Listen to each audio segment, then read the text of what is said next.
नमस्कार मंडळी, स्वागत आहे तुमचं माझं यूट्यूबचं चॅनल #क्रिएशन यामध्ये. चला तर मग आता आपल्या इकडे गणपतीचं सीझन चालू झालेलं आहे आणि गणपतीचा सगळ्यात आवडता पदार्थ म्हणजे मोदक. आता मोदकांमध्ये पण खूप प्रकार असतात. तर उकडीचे मोदक, तळलेले मोदक, वेगवेगळ्या प्रकारचे. आता चॉकलेट मोदक करतं, कोणी पान मोदक करतं, वेगवेगळे प्रकार आहेत.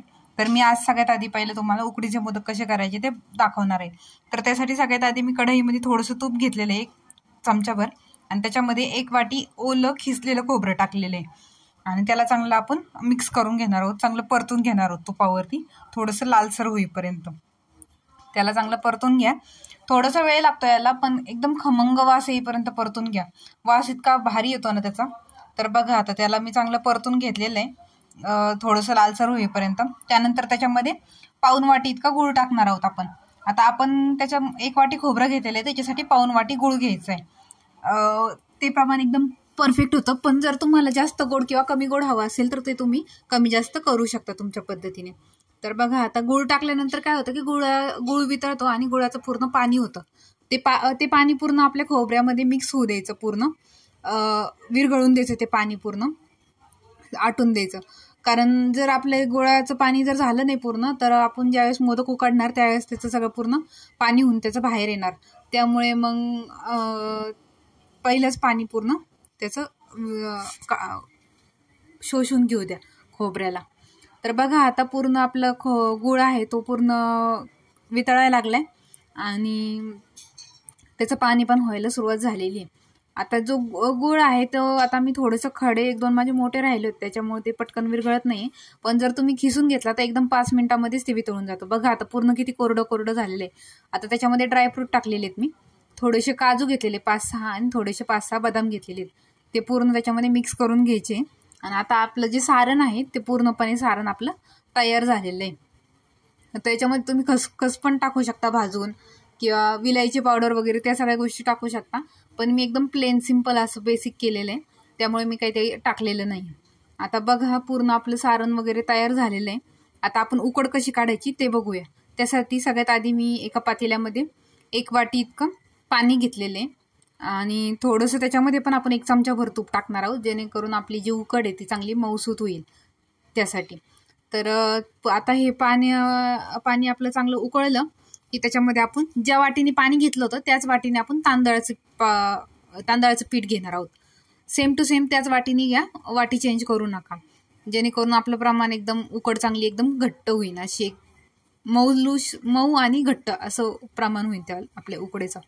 त्याला आता चांगलं मिक्स करून घेऊया आणि त्याच्यावरती झाकण ठेवून वाफ काढून घ्यायची. गॅस बंद करून टाकायचा आणि मग वाफ काढून घ्यायची गरम गरम याची, एक 15 ते 20 मिनटं. आता हे 15 ते 20 मिनटं आपण असंच झाकून ठेवून देणार आहोत. त्यानंतर बघा, आता मी ती उकड काढलेली आहे, चांगली अशी कोमट आहे, गरम थोडीशी कोमट अशी.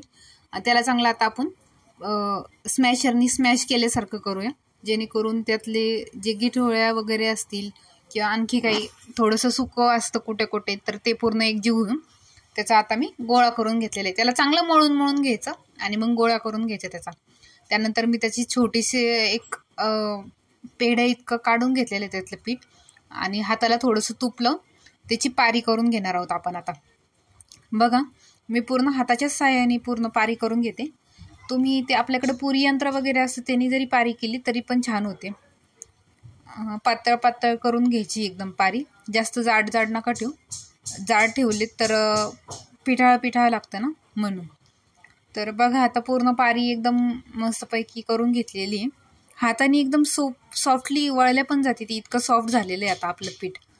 बघा, त्याच्यानंतर त्याला थोड्याशा पाऱ्या करून घ्यायच्या.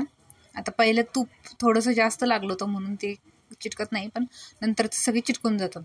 आणि पूर्ण त्याचा मोदक असा वळला की त्याच्यामध्ये आपण सगळ्या पाऱ्या केल्या की आपण त्याच्यामध्ये ते सारण भरणार आहोत.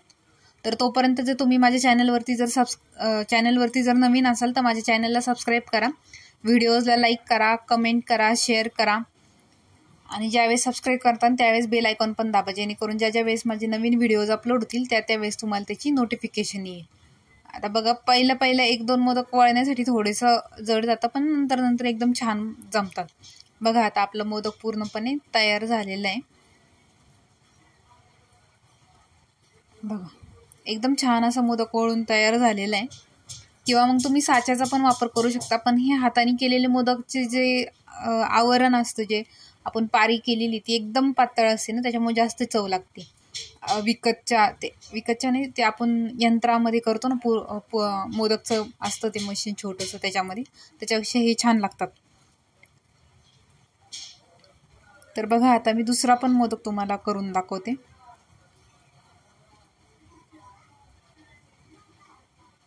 बघा आता याला पण पाऱ्या करून घ्यायच्या छोट्या छोट्या.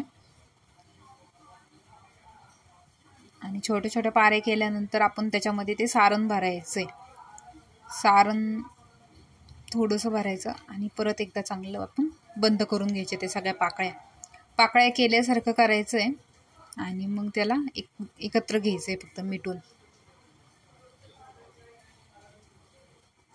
बघा आता एकदम छान असा आपला मोदक तयार झालेला आहे. आणि आता हे असेच सगळे मी मोदक तयार करून घेते, सगळे त्या पिठाचे आणि सारणाचे आपल्या. आणि ते आपण मी एका चाळणीवरती ठेवलेले आहेत आणि चाळणीला खाली नागिनीचे पानं असतात, आपले खाण्याचे पानं, ते लावलेले आहेत, खाली ठेवलेले आहेत आणि तूप लावून ते मोदक ठेवलेले आहेत त्याच्यावरती. आता तुम्ही याच्याऐवजी केळीचे पण पान वापरू शकता आणि 15 ते 20 मिनिटं उकड काढली